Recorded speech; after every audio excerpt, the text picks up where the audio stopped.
Day 13 of building German sentences without memorizing words. Today, we look at how speaking in the past tense builds a giant architectural clamp around your sentences. In English, switching to the past tense is simple. You just change the verb. I bought a coffee.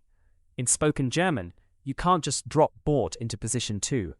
The engine requires a dual clamp system. To talk about the past, the engine activates the past tense bracket.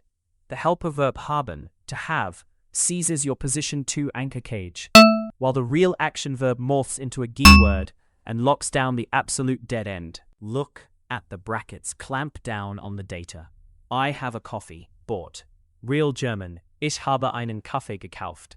Everything you did, saw or bought parks at the absolute end behind the G shield. Helper at 2. G, verb at the end. Hit follow for day 14, where we look at the innocent little word zu that secretly traps verbs in an isolated end zone cage.